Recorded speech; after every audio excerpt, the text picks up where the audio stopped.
When I was a kid, I used to think Pakistani just meant Pakistani and everybody was the same.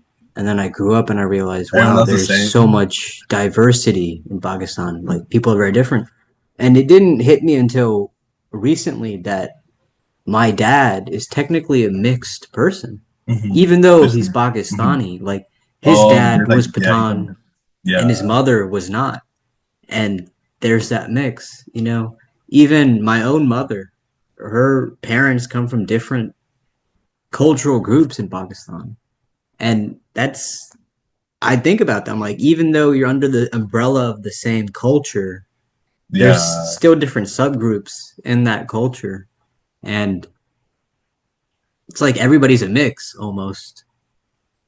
It's yeah, interesting. 100%. It's like we lose so much culture, we lose so much individuality, and like so much of our own spectrum of like the whole cultural experience of what it is to be Pakistani when we just label as Pakistani. But yeah, like I don't know myself what I am because I keep mixing it up with a bunch of like different things. But yeah, like I learned there's so many different provinces, regions, and then different people from different areas have like different skin tones, hair types. Like they look different too. It's not even just like a same like, oh, you look the same. That looks like your cousin. It's like nah. There's like some people. I recently learned about a new ethnicity from India. It's like I forgot the name. It starts with a K. The Konkani people or something like that.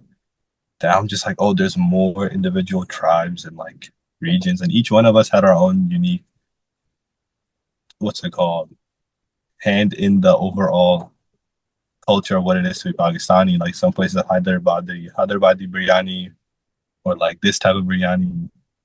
Even though it's biryani, but there's like even depending on the region, they make it differently. They use their own spices, they use their own mix, and that comes from like their like actual like environment. Maybe this place is more drier, so they can only grow more chilies. This place is like more northern. They got like more fish, or like they have this. They got more goats in their region, so all their dishes are goat. Like one of my friends found out chapli kebabs mostly originate from Afghanistan, like from that region first. It's not necessarily Pakistani 100%. It has its roots from like a different culture. Just like Urdu, it's in it like I believe it's like a mix of like Farsi and Hindi, or I And might be wrong. Turkish and Arabic. Yeah. Oh, it's a mix of all of them. Yeah. Yeah, so like our even our own language is like a unique blend of like spices, and it created its own like. Yeah. Urdu actually in Turkish, Urdu it means Mhm. army is what it means. And the way that it got that term or that name was Mhm. when the different armies, the Muslim armies came to the subcontinent. There were Persians, there were Turks, there were Arabs, and then they come into Oh, contact with the people here, and that language becomes a combination of all those things. yo, I see. That makes sense. That's why like we have drastic differences, but a relatively similar underlying feature.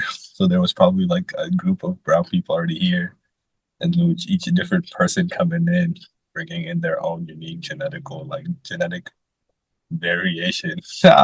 Yeah. And Like, speaking of, culture and food, I was eating halim the other day, and I okay. looked at my mom and I asked her, "Do you think people in Mohenjo-daro would eat halim? The ancient civilization in Pakistan, would they have eaten this food?" And she's like, That's the "I don't name of know. the That's a good exact group. question." Well, there was a place actually. It's right outside of Karachi. It's called Mohenjo-daro, and it was one of the Mhm. earliest civilizations in that area. And Oh, no yeah, so way. the reason I brought up the question was we're from that area, right, of Right, of Pakistan, yeah. and we're eating this food that's so Pakistani, but the ancestors that lived there thousands of years ago, they probably had a different cuisine, but it's the Mm, same land, Isn't that the yeah. interesting thing about it? Yeah, 100%. Like, there's always people migrating. There's always people moving around. But low key, I feel like Halim, there probably was like a version of it in the past. Must have been, right?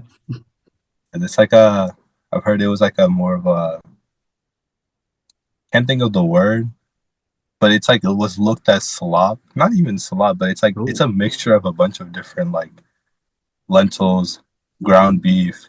So you would use like a more hardened, tough piece of cut of beef and you would let it stew in it. Lentils, it's seen as like just like, not meat. It's like just like vegetables type. It's a great, I don't know what would you even call a lentil? Like is it I lentils just its own lentil. category? Lentil's a lentil. Yeah. To me, yeah. Yeah, but it's like yes, yeah. I'm thinking of like protein, carbs, or like fat, or like trying to like Oh, distinct. I I would assume carb. I would assume, but I don't know. Right, yeah, because it is heavy carbs, and you could like replace it with like a grain. I was thinking of like, or even grain. I guess, but in any case, it's great food. It definitely fills you up in the belly. Yeah, I guess yeah, that's what I was gonna go with. It's just like you feed like a worker that like Nihari, a lot of desi food. The reason why it's so oily is because like you would eat one meal and you would just get to work, and then fat gives you the most amount of like long term fuel rather than just like a quick sugar or carb rush. So Yeah. eating more fats in that environment where you wake up at like Fajr time, you eat like a bowl of nahari. It's like love with a naan with like like the oil people assume. But it's not even oil, it's like beef fat. So it's like a good form of cholesterol, good form of fat. It's not just saturated. Nihari is the best breakfast. If you have Strong. a day old Nihari and you heat that thing up and you have it for breakfast with some naan, that is amazing. And I had a guy on here, we talked about it a little bit, where how, like in the Mughal Empire, for example, Nihari was specifically a breakfast item because people, as you said right now, it gives you all that energy. You work for the rest of the day. You're It good. fills you up for the rest of the day. It's like a coal and like your like train. It's Yeah. gonna burn longer than wood. It's gonna like sustain you.